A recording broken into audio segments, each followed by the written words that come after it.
Hello everyone, welcome to the Migrant channel. You can call me the Migrant. As this video goes live, it will be my 45th birthday and I'm excited about starting a YouTube channel on this special day, which also happens to be Bastille Day in France. So for a very long time, I've wanted to start a YouTube channel.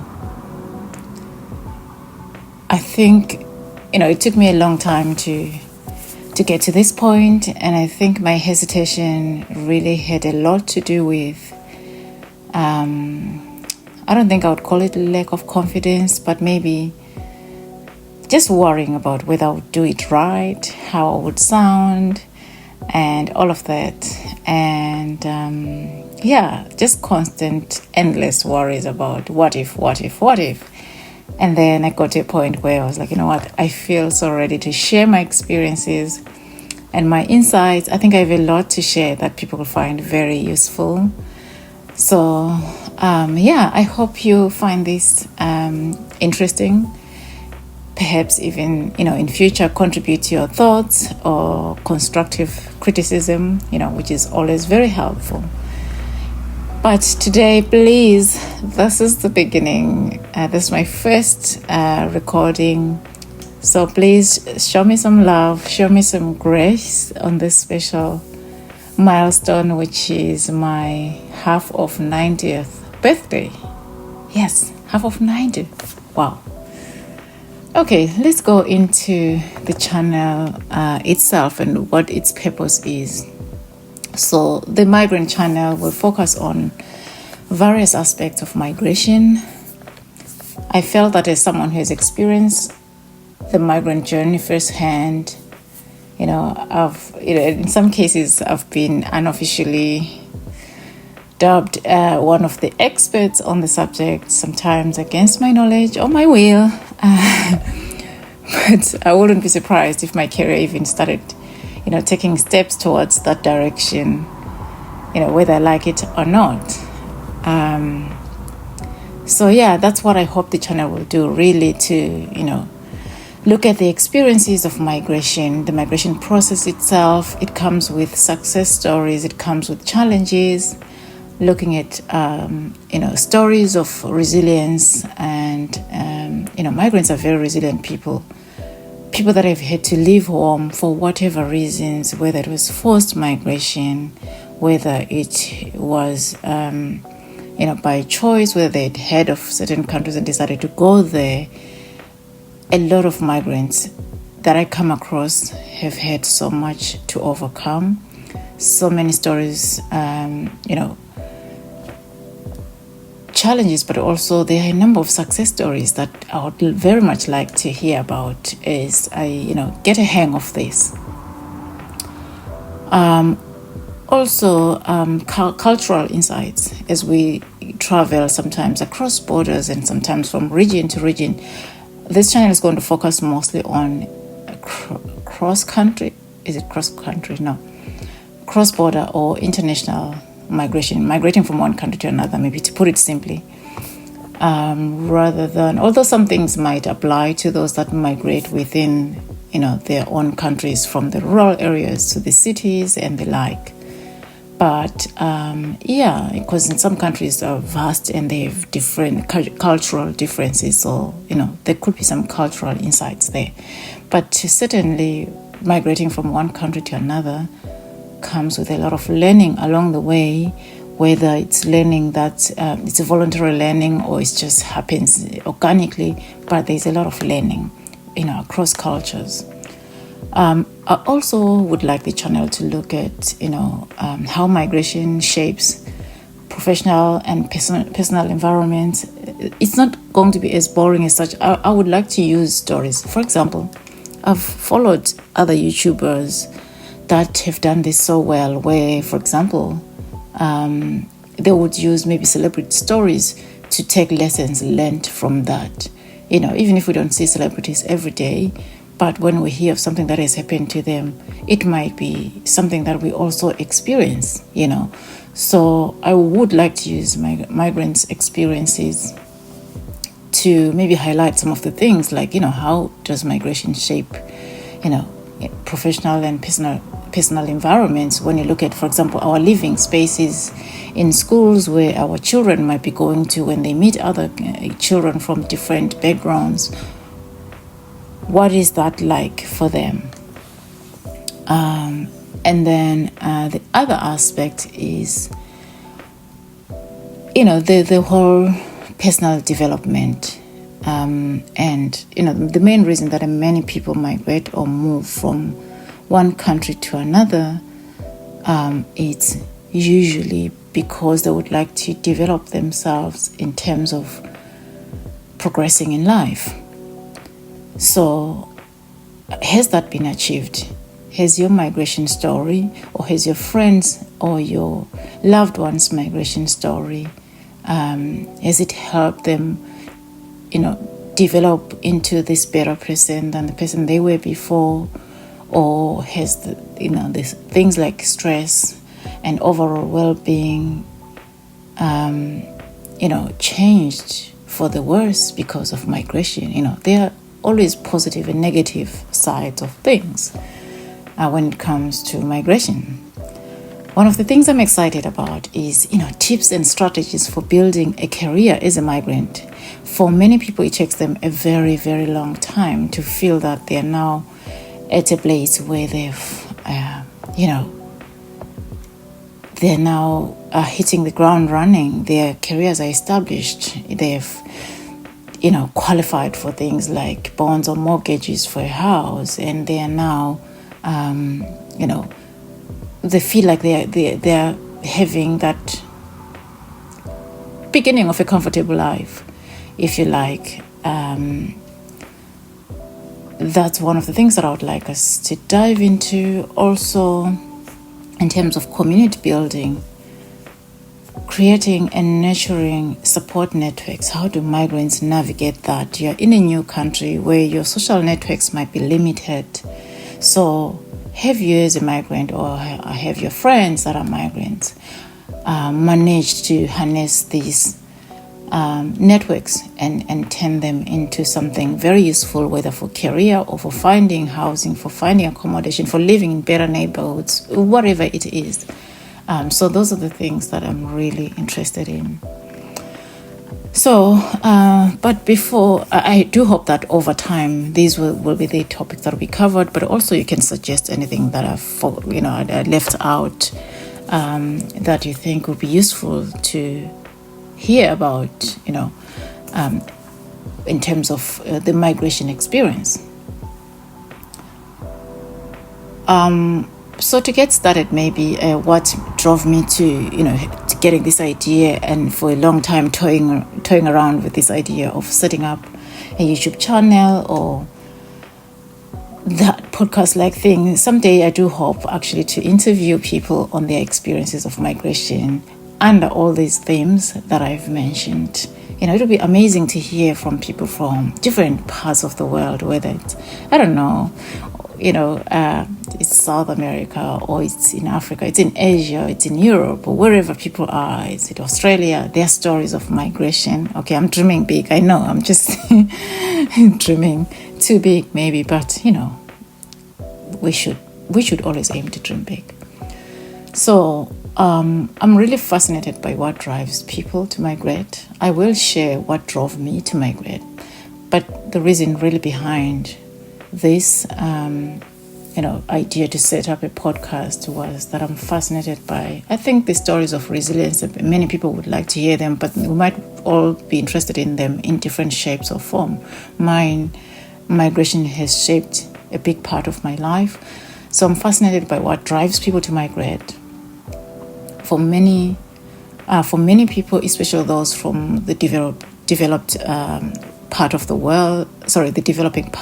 world, I know that migration isn't always a choice, as I said earlier, that sometimes it's a necessity. It's not a choice, but a necessity. I feel like for some people, it could be a necessity driven by the desire for a better life. It could be, forced migration that I talked about earlier, that if you wake up in the morning, a war has broken out, you just have to pack and run. Or if you're fearing for your life, you sometimes have to just find a way to get to the next safest place. So I know that for a lot of people from the developing world, it's really not, a luxury we have. And I'm saying we because I'm sure you can tell from my accent, I'm from part of the developing world. So here are some of the questions that I hope people will find intriguing, and hope that they help me explore this. So some of the questions I jotted down were, what was the final straw that made you decide to migrate? What was it, that very last thing that said, what, now this is the time? Or, have you heard of better opportunities somewhere else? Relationship breakdowns, that's one of the things that drove me. Has it been a loss of employment, or just wanting to explore, or going to study somewhere else? What was it that made you decide to migrate? Did you move to afford, let's say, forced by having to go and work, provide for very important, maybe medical treatment for a family member? I've heard of some people migrating because a parent needed this big operation, a transplant or something that they couldn't afford, and they took, these risky kind of employment offers to go and find a job. I've heard of a father has had to do that because their child needed a vital organ. So there are a number of things that drive people to migrate. So, whatever it was, what did you know about the country you ended up in? Or did you decide to just find out on arrival? Did you stay in your original sector of employment when you arrived in the country? Or did you take a detour? You go to a country, for example, where I am in Europe, a lot of countries, a lot of migrants find themselves in the care sector in a lot of European countries. Not everyone would have been working, in the healthcare sector, or as a healthcare assistant, or as a caregiver, or as a carer. But it seems to be one of those sectors where there's more employment because of the aging population here. So, did you stay in your sector of employment, or did you have to, move to another sector because the situation forced you to? I'd like to hear those stories. For some people, they were so lucky they just got there and they had to stay in their sector. For some people, had to make a whole big U-turn. Some people had to upskill, look for money to retrain the qualifications they brought from home countries. They found they were no longer relevant in this new country where they found themselves in. So what was your situation? And on a brighter note, how did migration enhance your life? Some people might say, I've been able to build a house for my family or provide better shelter. I've sent my, siblings or my children to university. I know one of my friends, actually, I should interview him one of the days. One of my friends that sent his son to, I think it's an aviation school in their home country, while they were a migrant for 20 years, doing one of those difficult jobs you can imagine. I think it was in the care sector too.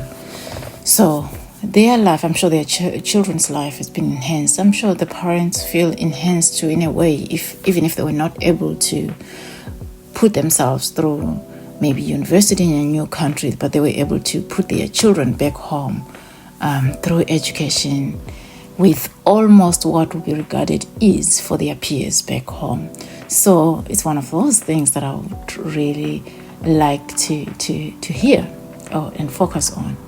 So you might be wondering, so what's your own migration story? So to get the ball rolling, maybe let me start a bit by sharing my own story. Almost 15 years ago, I walked through the long corridors of the then Johannesburg International Airport, heading to my flight. I remember crying my eyes out, overwhelmed by a mix of emotions.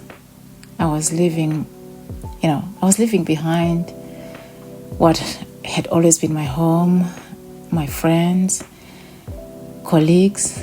I was venturing into potential isolation in a new country. That was a scary thought, so I was really emotional. Life back home wasn't terrible, but it was also, far from ideal.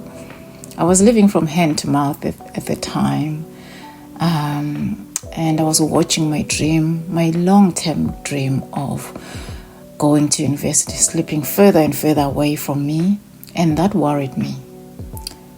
Sadly, my marriage, which was once a source of joy, was not ended formally, but in terms of its day-to-day life of a relationship, it had kind of ended. I'd watched it end. It was too painful. It led me from that point to believe that the whole love thing was a scam.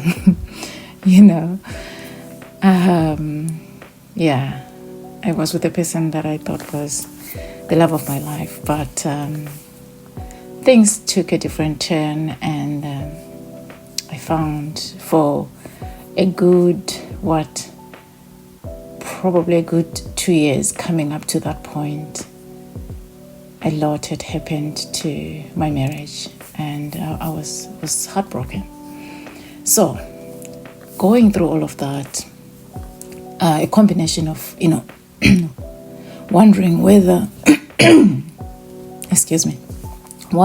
my dream to access university education would become possible, and how long it would take. I had for sure signed up for a long distance,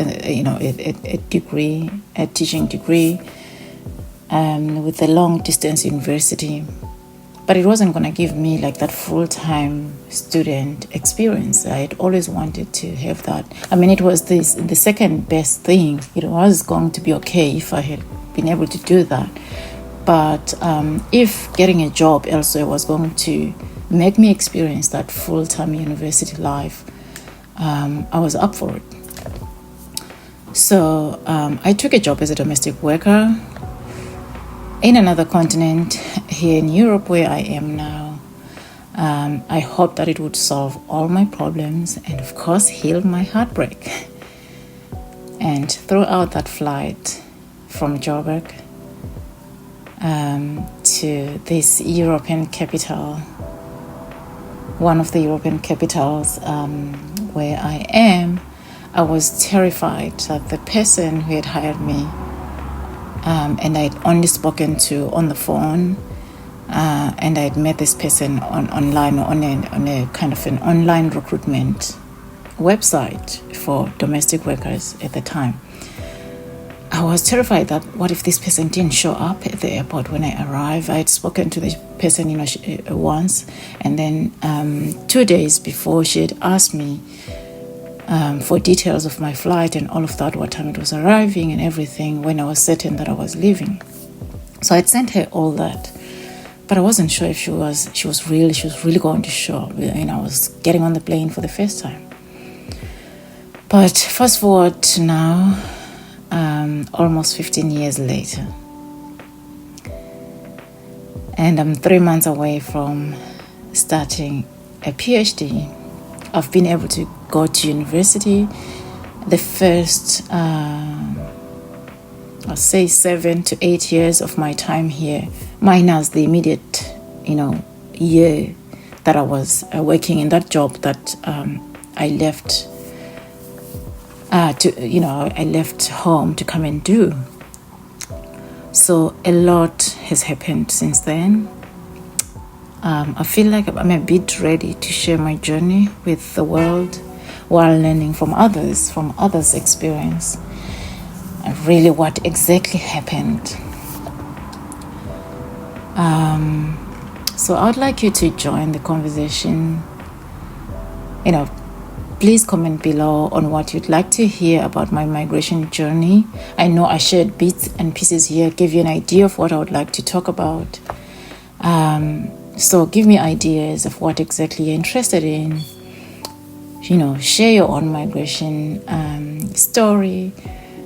If you are a would-be migrant as well, if you're not a migrant yet, feel free to ask any questions you have, from other migrants that have, have the experience and are pros at this point. And you can also message me directly to find out if you have some questions about things that have worked well, because I know not everybody is comfortable putting their comments out there. But otherwise, thank you so much for tuning in today to the Migrant channel, and please share this channel with others. I do hope that it grows. And I look forward to hearing what you look forward to hearing. Thank you for watching and listening, and I look forward to embarking on this journey with you all.